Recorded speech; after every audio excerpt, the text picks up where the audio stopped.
that, thankfully, we were all able to, go to school.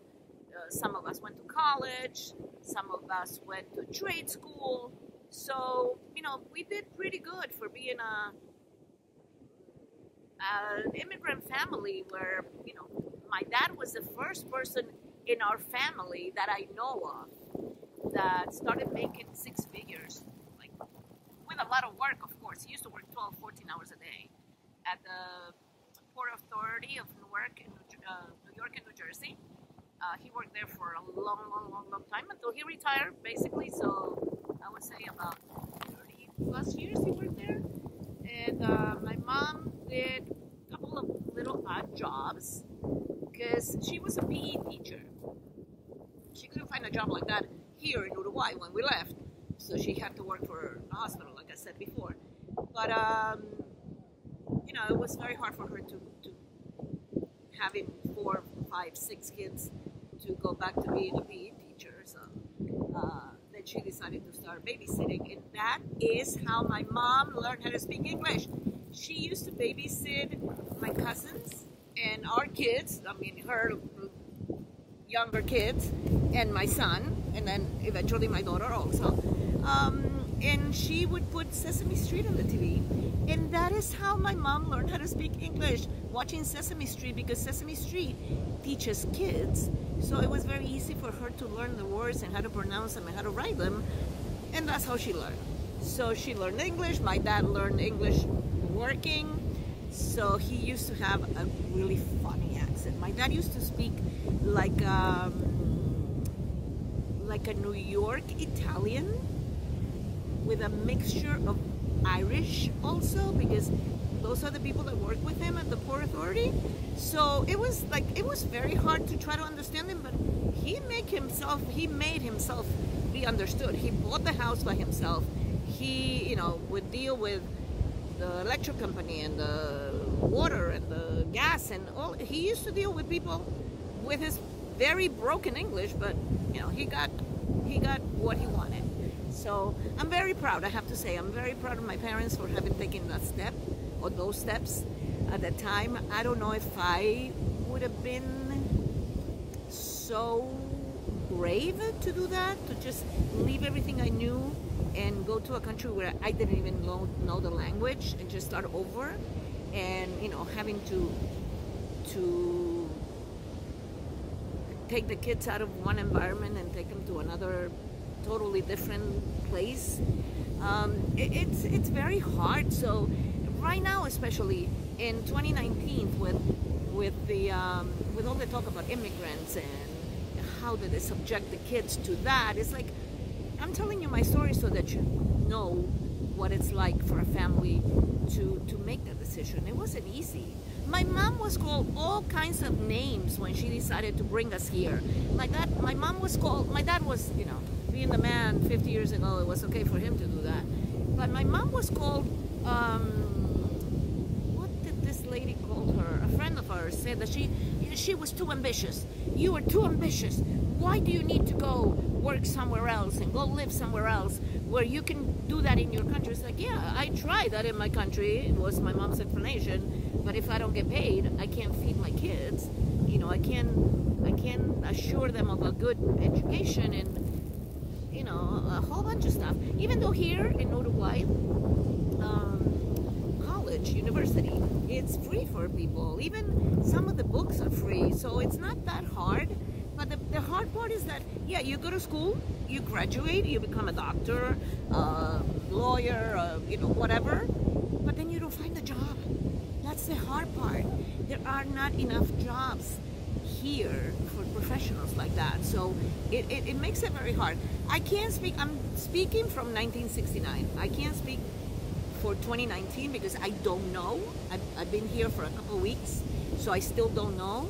I'm trying to make friends, I'm trying to meet people, and then eventually, before I leave, I will know a little bit more about the political situation here in the country. I know there's elections coming up soon, a couple of months I think, but I don't know anything about that to be able to talk about that, but I'm telling you our story the way it happened 50 years ago.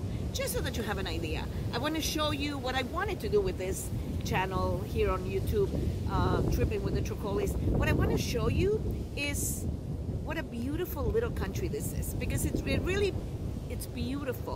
You're going to be able to see a whole bunch of things that I want to show you: the beaches, the people, the soccer games that are fantastic to go watch here. They're so much fun. Carnaval, a whole bunch of stuff. I took some video that is going to be probably, you're going to be able to see it probably on this video, if not on another video. But I took some pictures of here in Punta Negra, because right now we're not in the capital, we're not in Montevideo. We are in the state, or the department is called Maldonado. The main city here in Maldonado is Piriápolis, and then also Punta del Este. So Piriápolis has little, let's say, subdivisions. This one, where my parents built their house, it's called Punta Negra, or Black Point. It's beautiful, it's gorgeous. These beaches, I can't wait for summer. Spring is coming up, so I think in maybe 2 more weeks, spring will be here. And then in December 21st, actually, it's going to be summer, and I can't wait. I want to experience the beaches. The water is a little cold. It's not like Florida beaches, which I'm very used to, but it's very pretty. It's very beautiful. I want you to see the architecture. I want you to see the houses. None of the houses look the same. There's very few, what do you call them, subdivisions, or whatever you want to call them. I don't know right now. I can't think of the word. That build houses like in the United States, where all the houses look the same, and they have to be painted according to the HOA, and they have to have this here and this there. No, here is that everybody, you buy the land, you build your house, and you do whatever you want with your house. Here in Punta Negra, they used to call it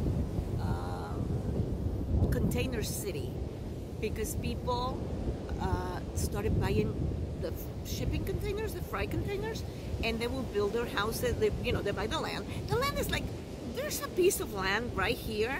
I will show you eventually, not today maybe, but eventually I will show you a plot of land that is right behind these dunes.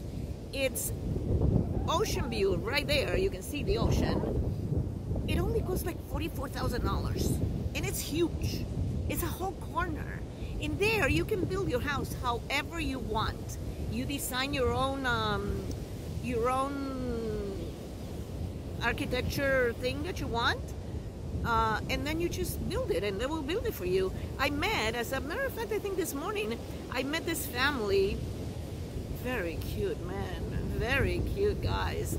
I'm gonna show you that too. I'm gonna make it a special episode of the good-looking guys that live in my country. They are really beautiful men. I don't know how they are as men, as people, because I've never had a relationship with anybody from Uruguay, but they are very good looking. Women also, we're gonna take care of the women too. We're gonna go to the beach in Punta del Este when the summer comes, and I'm gonna show you the beautiful women that live in my country. They're gorgeous, and I have to say it because I have to be honest. The women are beautiful, but the men, ay, mamma mia, beautiful, divinos, espectaculares. Okay, so stop talking about the guys. What else did I want to show you? So all those things I want to show you. You can build your own house. What I was saying is, I met these guys today. They own a construction company. They build you houses however you want. So they were doing some work at my sister's property because the water, it rained a lot the other day here, and the water wasn't draining properly. So they came this morning. You'll see. I have it all on video. It's all on video. You're gonna see it. They dig trenches around the property, and they installed the whatever I don't even know what to call them. I have no idea. idea what to call them. They put the ducts, the whatever, wherever the water flows through to drain it from your property.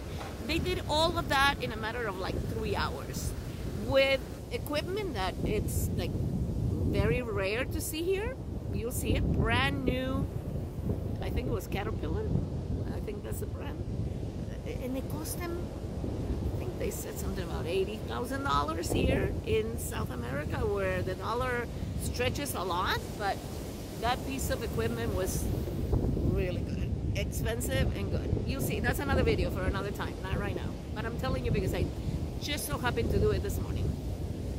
Anyway, so those are all the things that I want to show you. I want you to experience what it's like to live here, to live in a tiny country, but it's very, very beautiful.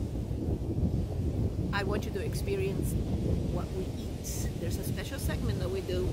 We usually do it on Sundays. Family dinners, and my sister is a great cook. Well, both my sisters are great cooks. I'm a great cook, but they don't think so, but I'm telling you that I am, so you have to take my word for it. And also my cousin that lives here too, she is also a good baker. She bakes really good stuff. So those are some of the things that I want to show you. I want you to come on this trip with us, tripping with the Trujolis, and enjoy what I'm going to be able to show you and what I'm going to try to set on the map this little tiny country of Uruguay, and how beautiful it is and how much fun you can have if you come to visit. I will give you all that information. Stay tuned.